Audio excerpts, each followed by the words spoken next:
ሲናና ሰኑት በኪኒ መልክ ናቸው። ሲናና ሰኑት የሚባሉ እጽዋቶች በኪኒ መልክ ናቸው። እቺ ሲና ለውካነ ሸይኡን የሽፊ ሚነል መውት ለካነ ሰና ሞትን የምታድን መድኃኒት ብንኖር ኑሮ ሲና ትሆን ነበር ማለትና ይሄኛው ደግሞ ሰኑት ይባላል። ይሄኛውም በኢማን የሕክምና ማዕከል ይገኛል። በኪኒ መልክ የተሰራ ነው። ስለዚህ ይሄኛውም ለተለያዩ አለይኩም ቢሲና ወሰኑት ፈኢነ ፊሂማ ሽፋው ሚን ኩሊ ዳይ ኢለሳም ከሞት በስተቀር ሲናና ሰኑት ለሁሉም በሽታ መድኃኒት ናቸው ብሏል ሰለም። ውድ ወንድሞችና እህቶች እዚህ ቪዲዮ ላይ የምትመለከቱት ወንድማችን እየሸጠ ያለው ወይም እያስተዋወቀ ያለው አሲና ወሰኑት የሚባሉ ሁለት መድኃኒቶችን ነው። ለነዚህ ሁለት መድኃኒቶች ደግሞ ከነብዩ አለይሂ ሰላቱ ወሰላም የተገኘ ሁለት ሐዲሶችን ጠቅሷል። አንደኛው ሐዲስ ኢማሙ ትርሚዚ የዘገበው እንደሰማችሁት፣ ነገር ግን ሐዲሱ ضعيف ነው። ሐዲሱ እንደሰማችሁት የሚለው ለው አነ ሸይአን كان فيه شفاء من الموت لكان في السينا يميلو حديث ضعيف ነው። ከሞት የሚያስጥል መድኃኒት ቢኖር ኖሮ ሲና ይሆን ነበር የሚል ሐዲስ ነው። ኢማሙ ትርሚዚ የዘገበው ሐዲስ ነው፣ ነገር ግን ضعيف ነው። ኢማሙ አልባኒ ضعيف መሆኑን አስቀምጠዋል። ሁለተኛ ደግሞ ኢማም ኢብኑ ሐጀር አልአስቀላኒ ሐዲሱ ሙንቀጢዕ ሰነዱ የተቋረጠ ነው፣ ከነብዩ አለይሂ ሰላቱ ወሰላም በትክክል አልተገኘም ይላሉ። የመጀመሪያው ሐዲስ ማለት ነው።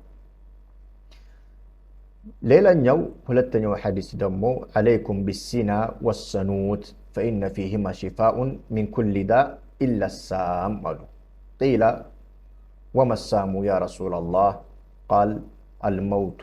ይሄ ሐዲስ ደግሞ صحيح ነው كما صححه إمام الباني። ነገር ግን እዚህ ሐዲስ ላይ ሲና ምንድነው? ሰኑት ምንድነው? ሲና የታወቀ ነው። ሰነ መኪ ማለት ነው።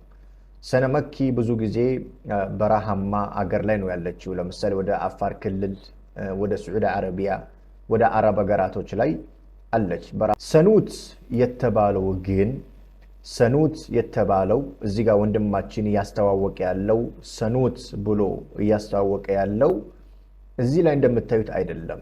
ሰኑት እንደ ኪኒን የሚሸጥ መድኃኒት አይደለም። አንድ ወይም እንደ ፍሬ የሚሸጥ መድኃኒትም አይደለም። ሁለት ሰኑት ማለት ከማ ذكره ኢማም ኢብኑ ቀይም አልጀውዚይ ረሂመሁላህ በኪታባቸው ዛድ አልሚዓድ ፊ ሀዲ ኸይር አልዒባድ የሚባል ኪታባቸው ላይ አራተኛው ሙጀለድ ላይ ፈስል ፊ ሀዲ ነቢይ ሰለላሁ ዐለይሂ ወሰለም ብለው ፈስል ብለው እዛ ላይ ስለ ሲና እና ወደ ስለ ሰኑት ሲናገሩ ሰኑት ይላሉ።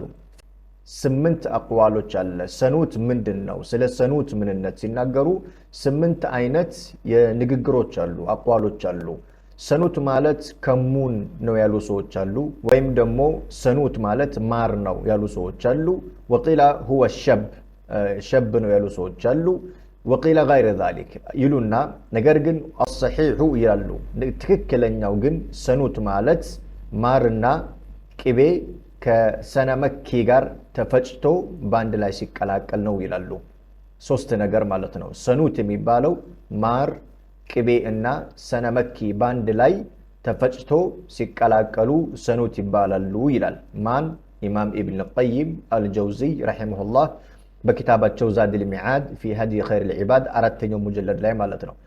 هذا هو السنوت። ሰኑት ማለት ይሄ ነው። ወንድማችን እንደዚህ እንደገለጸው በኪኒን መልክ ወይ በፍሬ መልክ የሚገኝ መድኃኒት አይደለም። በነብያዊ ሕክምና መሰረት መድኃኒት በሁለት ይከፈላል፣ ወይም የመድኃኒት አዘገጃጀት በሁለት ይከፈላል። አንደኛው አደዋኡል ሙፍረድ ይባላል፣ በተናጠል የሚሰራ ወይም አንድ መድኃኒት ለምሳሌ ፍሬ፣ ለምሳሌ ጥቁር አዝሙድ አንድ መድኃኒት ነው ራሱን የቻለ። ማር አንድ መድኃኒት ነው ራሱን የቻለ። ሰነ መኪ እንደዛው ደግሞ ራሱን የቻለ አንድ መድኃኒት ነው። ይሄ ደዋኡል ሙፍረድ ይባላሉ፣ በተናጠል አንዳንድ መድኃኒት ማለት ነው። ሁለተኛው የመድኃኒት አይነት በጢብ ነበዊ መሰረት ደግሞ ደዋ ሙረከብ ይባላል። ከሁለትና ከዛ በላይ መድኃኒት ሲቀላቀል ተቀላቅሎ ደዋ ሙረከብ ይባላል። ልክ አሁን ስለ ሰኑት በተናገሩት መሰረት ማለት ነው። ሰኑት ማለት ሙረከብ የሆነ መድኃኒት ነው። ከሶስት መድኃኒት የተዘጋጀ የተቀላቀለ መድኃኒት ማለት ነው። እሱ ምንድነው? ሰነ መኪ ማርና ቅቤ ባንድ ላይ ተቀላቅለው ሰኑት ይባላሉ ማለት ነው።